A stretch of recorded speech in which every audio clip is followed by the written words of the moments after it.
Hi, I'm Blake Gray, and I am here with Hugh Davies. He is the president and second-generation vintner, Schramsberg Vineyards, which is, for my money, the best sparkling winemaker in California and has been for a while.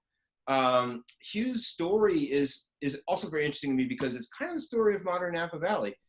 His parents were pioneers, moving to Napa Valley, taking over an abandoned winery and making sparkling wine there, and then discovering that, as great as Napa Valley terroir is, and it is great, it may not, what the amazing land that they bought may not have been perfect for sparkling wine.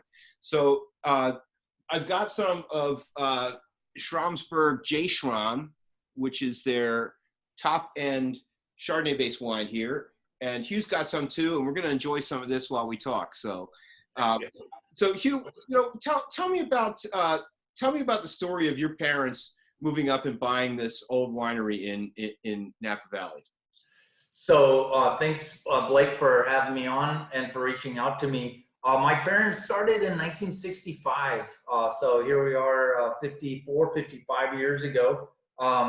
They were somewhat visionary. I think they could be gutsy as well. They started at a time when no one else was doing bottle fermented sparkling wine, using Chardonnay and Pinot Noir, kind of traditional method sparkling wines.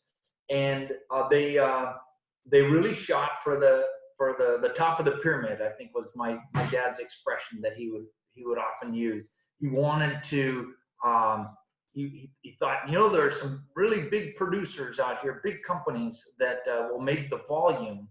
But if we focus on the top of the pyramid, there will be an opportunity for us. A smaller player, a family operation can exist.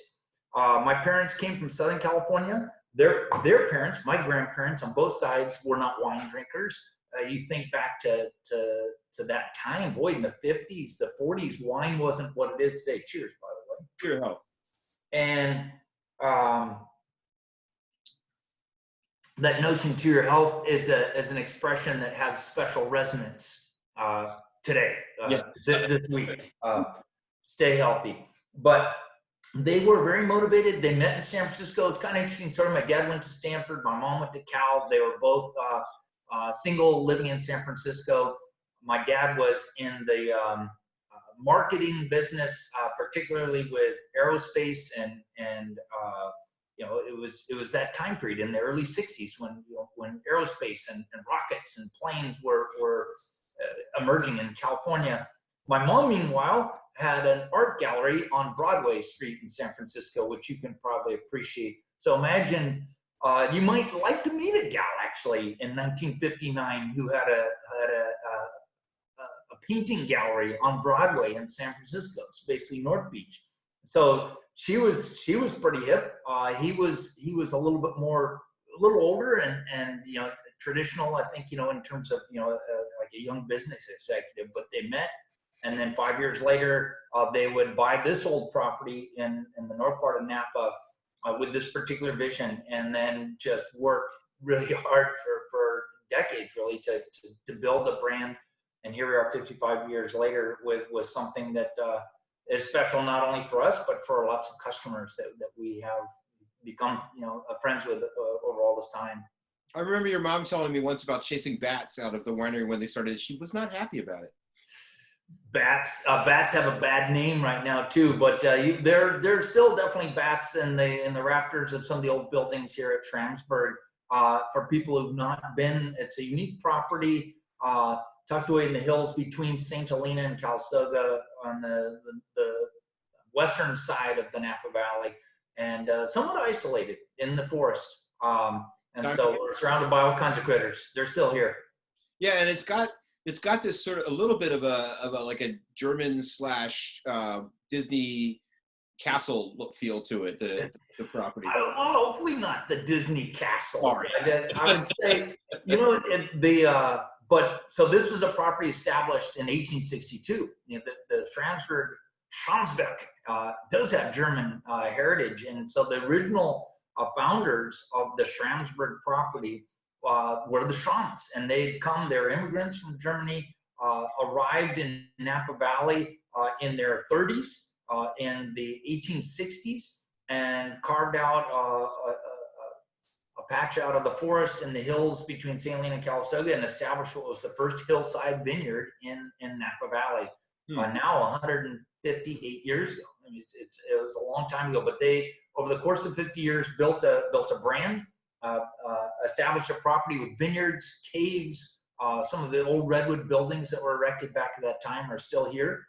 We still use. I live in the old Schram house, but they're wood structures, much as would have been typical of that era, where buildings were built out of wood.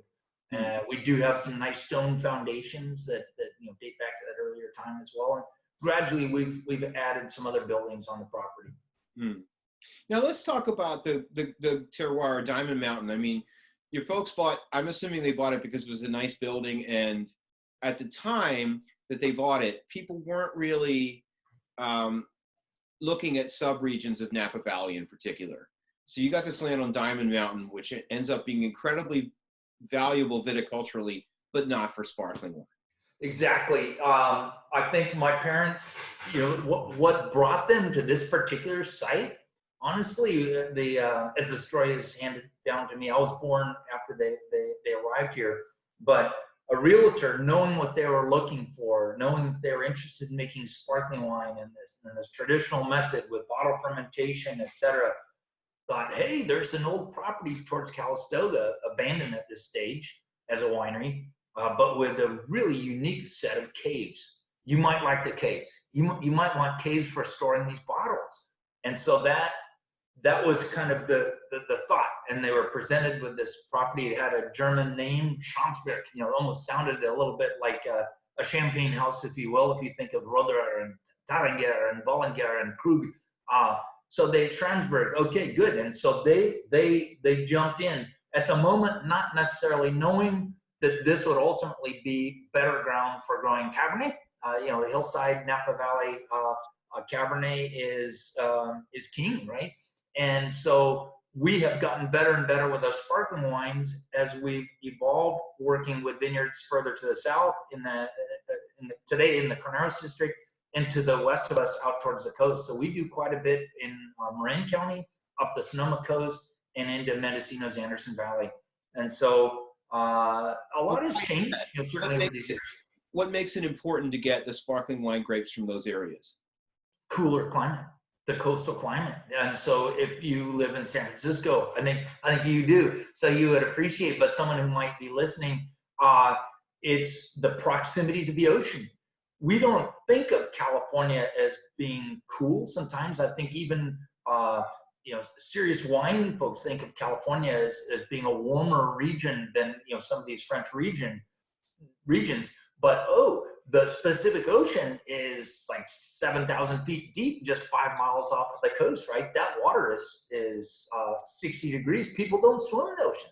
It's that cold. And so in proximity to this cold water throughout the year, you have a fairly gentle and cooler growing season. As you move inland into the coastal valleys, where it might be colder in the winter, on those peak summer afternoons, it's definitely warmer in Calistoga than it would be in the Carneros. It's warmer in Helena than it would be in Sebastopol or even further west. Think of Freestone, Occidental. Think of Marshall, think of Nicasio, think of Philo. They're smaller towns. You're making me want to go get a sweater just naming these places. So why is it that the warmer weather, why is that not good for sparkling wine grapes? Well, you can certainly grow Chardonnay and Pinot Noir in a variety of kind of moderate conditions. But what we've found and what we now know very well is that in proximity to the cooler air, you retain higher acidity in the fruit. All right, that's nice. So you'll ripen the fruit either way. But if you can accumulate sugar and retain high levels of natural acidity at the same time, wow, that's nice. That gives us a really crisp, tart backbone in these brut sparkling wines that is desirable. And so I think that's one improvement that's occurred over all the years that we've made these Schramsberg wines, is that as we've gone into these cooler areas, wow, we've got this nice, crisp, tart backbone. The other thing that I would throw onto that, a second benefit, is that the season is a little longer. If you're in a slightly cooler area, it takes a little longer for the sugar to accumulate, giving you a little bit more time to develop flavor inside those grapes. And so at the same sugar level, not only might you have a little more acidity, but when you pick those grapes, you might also have a little bit more intense flavor. And intense is relative, but a bit more of a bright, berry essence in a Pinot Noir, or as we're tasting now, this J. Schram, a really exquisite citrus, apple, maybe even hints of pineapple in the flavor profile of this lean tart Chardonnay that we start out with. Now, we've spoken about this before, but you believe that one of the problems that California sparkling wine had for many years, and this seems to be getting better, is this comparison with champagne, because it's not champagne and it doesn't taste like champagne. But you believe that California has its own distinctive fruit, its own distinctive taste profile for sparkling wine, right? Absolutely. I think granted, California it's impossible to put all of California into one bucket, right? We've already discussed, Calistoga, Diamond Mountain, that's different than Carneros. That's different than, Coastal Moraine or Sonoma. And so as we've pursued this in our minds at the highest level of quality, we found that what's interesting is that there's often more acidity in the fruit that we're growing than you would see in Champagne. Some French guys would say Sacre Bleu, that cannot be true.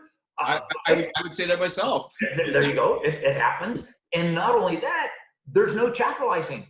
We're picking the fruit at a more mature position where there's no need to add sugar to the juice or acidity. So, wow, it's kind of cool, actually. We didn't know that. We didn't know that when we started. And so there tends to be, I think, a slightly more a broader intensity of fruit in the character of these wines that we like, and when we taste with other people, they like.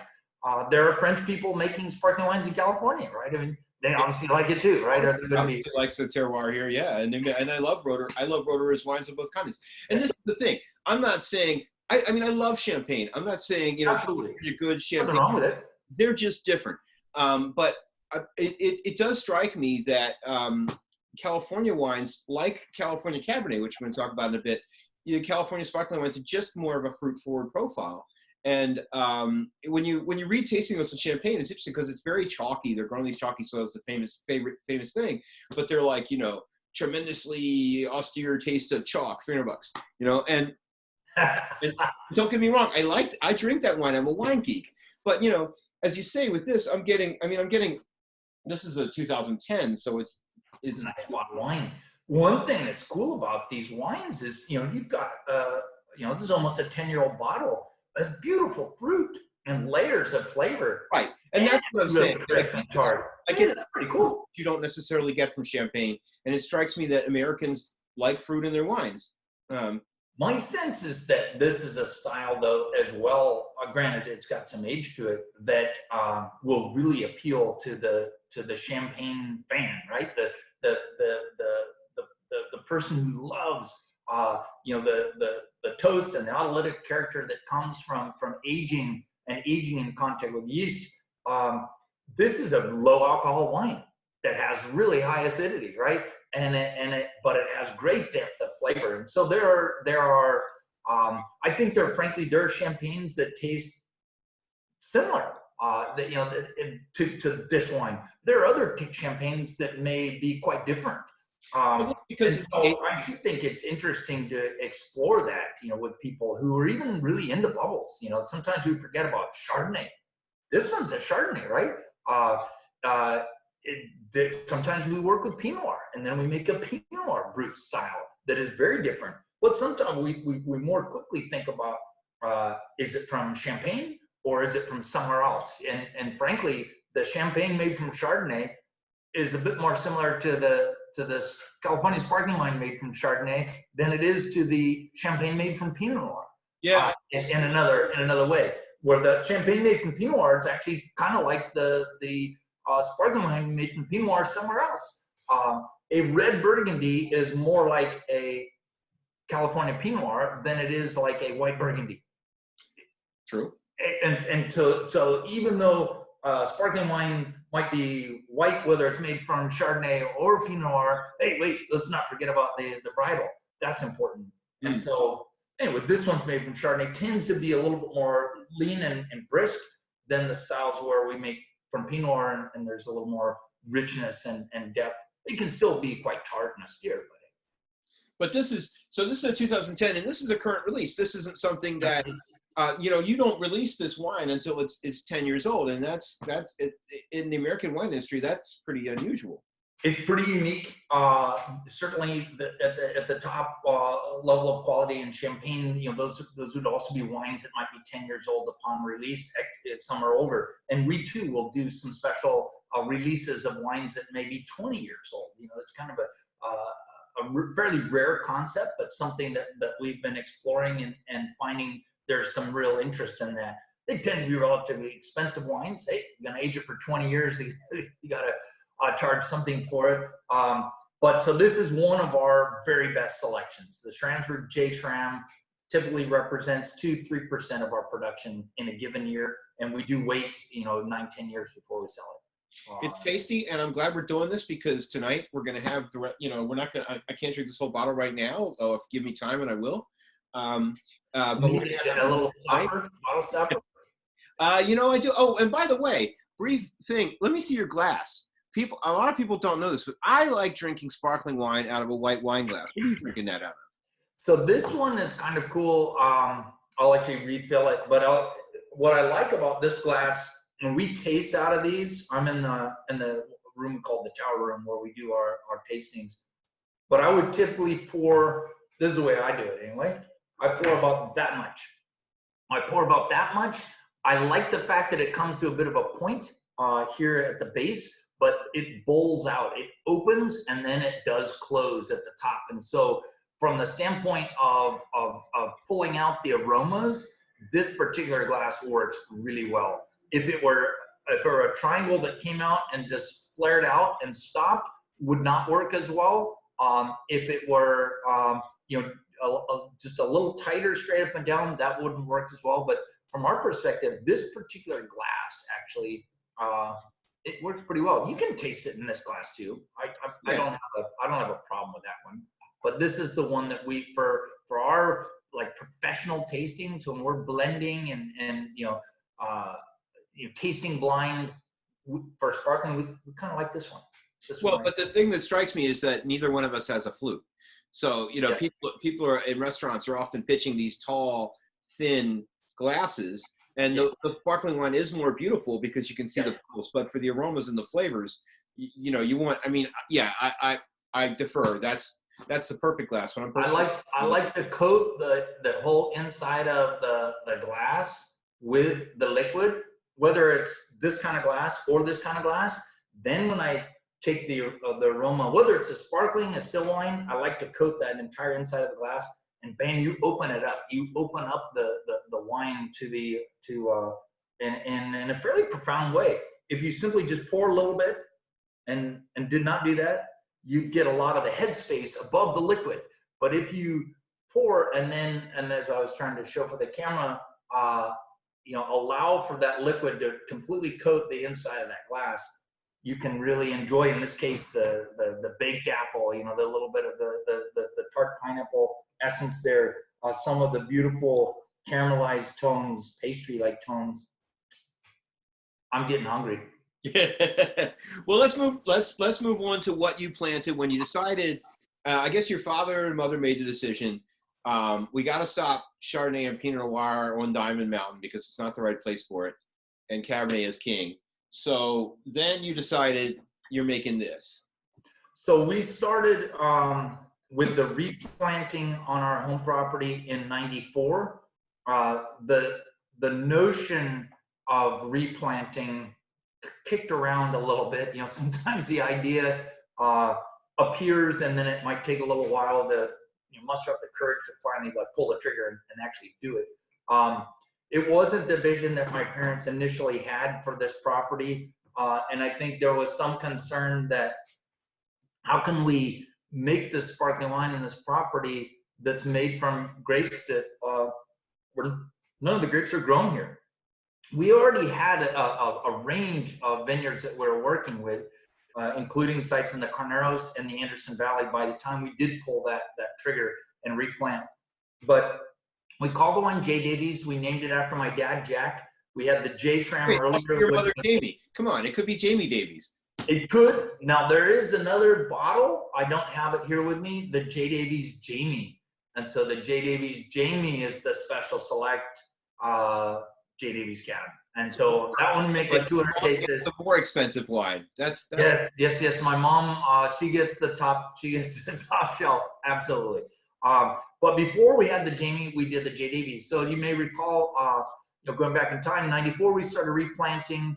My dad would pass away in 98. At that point, we were making red wines from the property, but from fairly young vines.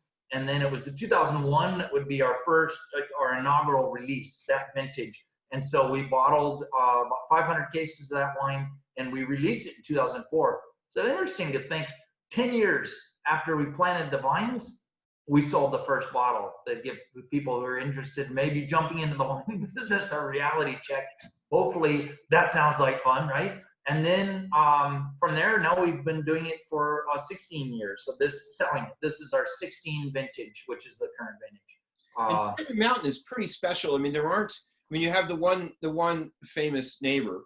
Well, Diamond Creek is probably the producer in the Diamond Mountain range that has, built the brand, if you will, the best. There are certainly others, Von Strasser, Reverie, Checkerboard, to name some dire.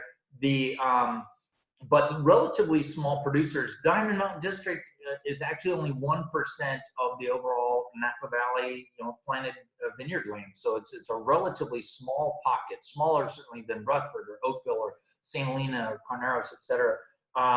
And at this stage, principally Cabernet. This is mountain country. Lots of variable in terms of forest up here. You have oak and madrone and a manzanita, scrub, but you also have lots of conifers, lots of fir trees in these hills. But this land, initially was, people were clearing for agricultural purposes going back into the 1800s. And we have here about 45 acres of vineyard that we have continued to farm somewhat continuously since that time. There would have been a hiatus in the middle, certainly when Prohibition was around, the Depression, the Second World War. There are probably a few vines tended here or there, but nothing really commercially done between that Schram period of the 1800s and then my parents arrived in 65, and now we've been doing Cabernet for 25, 26 years actually in terms of growing it. And one thing about Diamond Mountain Cabernet is, and it's largely Diamond Creek has established this, but they tend to be long-lived, right? I mean, you could put this away and not drink it for 15, 20 years. We have mountain fruit. A couple things I can talk about it more broadly. Low yields, right? These vines in the hills. Remember, they need water. And so in the summer, the water is all gone. And so they don't grow as quickly as, say, vines might on the valley floor. They don't grow as big either.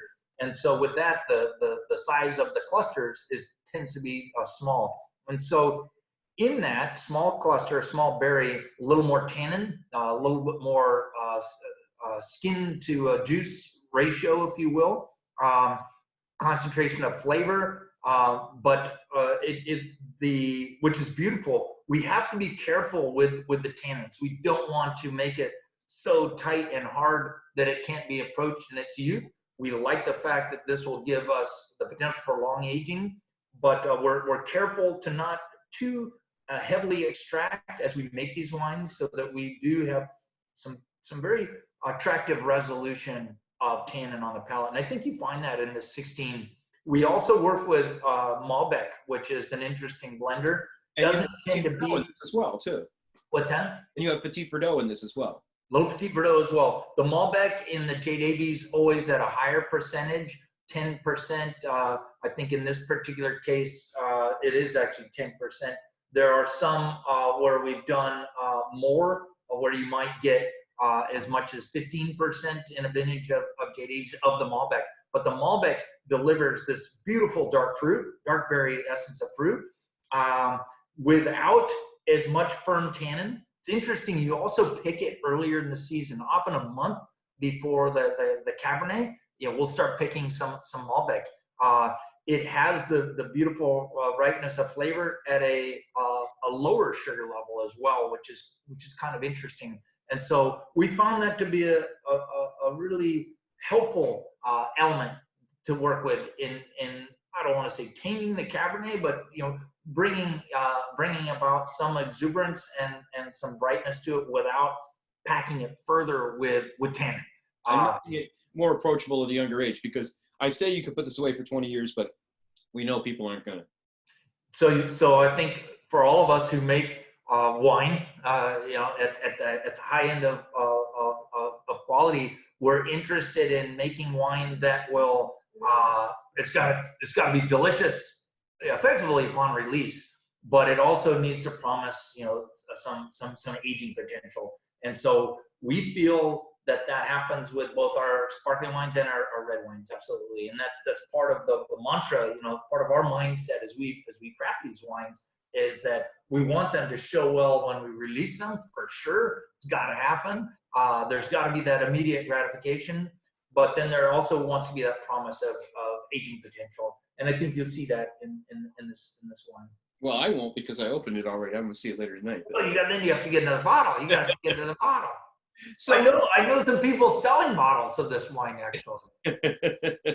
So let's talk about we're sitting here in a pandemic, and I'm locked down, and we haven't been talking about selling wine in a pandemic, but you're trying to sell sparkling wine. I had a sparkling wine. I had a nice thing happen Tuesday, and my first thought was, I'm opening a bottle of bubbly, because I'm locked down, but I need that pleasure. And it's interesting because I'm a wine lover in general, and I like sparkling wine, so I'll just drink sparkling wine because it's Tuesday night and I feel like it.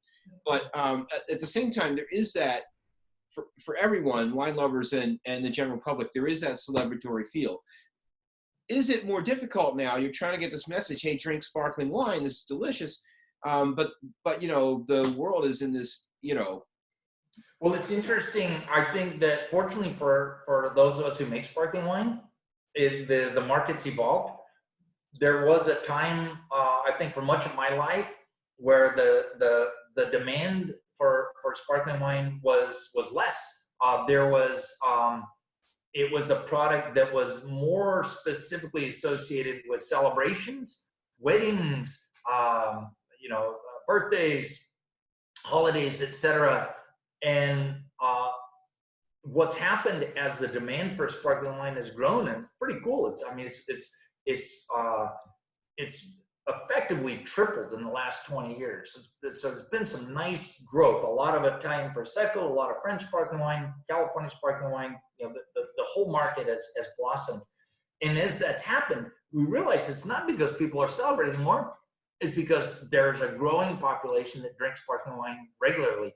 Not everybody does. I get it, but we represent maybe 6-7% of the wine segment. The sparkling wine slice of the big pie is about 7%, and years ago it was only 3%. So as the wine market has grown, so too has the slice of that pie that is the sparkling segment. And I think people are enjoying it with food. I think it's not. Sparkling wine is probably the most food-friendly kind of wine. I mean, I like Pinot Noir for that, but sparkling wine, hands down, if I have something that I don't know what to drink with it, sparkling wine is the go-to. It was cool. I was just, the timing is kind of odd, but there's the Wine and Spirits magazine does a Zagat survey every year, so Zagat restaurants, and then they're surveying the sommeliers from the restaurants to determine what are people drinking, what are the most popular wines this year, and historically they post the top 50, and there might be one sparkling wine, that's it, on the top 50. This year there were 7. Wow. Schramsberg, number 43 most popular wine in America's Zagat restaurants, according to the survey, it's a spark, it's a California sparkling wine, number 43. I thought, hey, that's darn cool, but that helps us understand that, wow, there are people, not everybody's just celebrating, that's why we're drinking much sparkling wine. There are people that enjoy it with food. And in this restaurant survey, that's what was happening. Now, obviously, people aren't dining in restaurants so much this week, but hey, there is tomorrow. There will be a brighter day, and we can do that at home too. So we're seeing pretty good demand and communication from our consumers. These last couple of weeks of this pandemic, I mean, people are contacting the winery quite a bit, trying to figure out how can they get our wine. Obviously there are retailers out there that represent us, and then beyond that, we're selling it directly here from the winery. Now, I want to posit that, as I said, Tuesday, I'd be likely to open a sparkling wine any day anyway, but Tuesday, I got shortlisted for an award I'm not going to win. And, I was delighted because I got shortlisted for an award. And I thought, you know what? It's a minor thing. I'm not going to win, but I'm having sparkling wine. And honestly, I think that in a pandemic, it would be easy to say, but on the other hand, I'm stuck and we don't have paper towels and, we can't go outside. And I'm not sure I have enough quarters for the laundry machine for the next few months. But you know what? I got shortlisted for an award. I'm having sparkling wine. And I kind of think that we're all on lockdown, that celebratory aspect of it for our little life successes might be something that we need more than ever. I don't think that people are drinking less this week than they did a month ago. I think our behavior is changing. How do we access these things that we want to have, right? And then as a producer, we're trying to figure out how do we make them available to people? How do we make sure that they have access to it on the other end? The one thing about sparkling, I would also posit that has changed over, the 50 years that we've been doing this for a long time, or even over the last 25, is that the quality in the bottle, there's a pretty deep range of really tasty sparkling wines. True. It's a lot better than it was when I was a 20-year-old guy or 25-year-old guy, just starting to get into winemaking professionally. You may want to turn your head for a second. You may want to cover your ears. The sparkling wine I celebrated with Tuesday was from New York State. From New York State, yeah. Oh, it might have been a tasty bottle. It was excellent. It was excellent. I'm not seeing a lot of New York sparkling wine here in California, but that doesn't mean that it doesn't exist and it can't be quite tasty. One thing that I'm definitely aware of, there are English sparkling wines, Italian sparkling wines, Spanish sparkling wines, Australian sparkling wines, South African sparkling wines. They're doing it in Oregon with success, New Mexico, Washington, California, obviously. But it's a changing world, and there is a much broader range of really high quality wines being made throughout the world, but absolutely sparkling wine as well.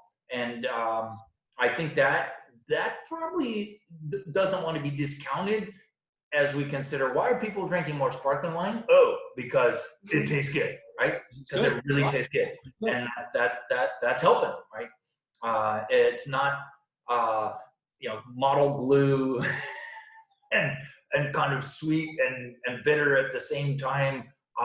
No, these are exquisite, polished, characters, that sometimes take 10 years to develop, right, in the bottle.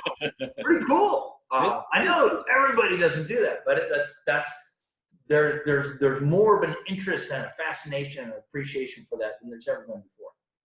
So now, before we wrap up, you told me before we started recording that you were doing a live tasting, and you're going to have a date, because I'm not sure when I'm going to post this, but date and time that you're doing a live tasting from your Facebook page. So the Schramsberg Facebook page, it'll be live streamed, and so that's how you access it off the page. The time is 4 p.m.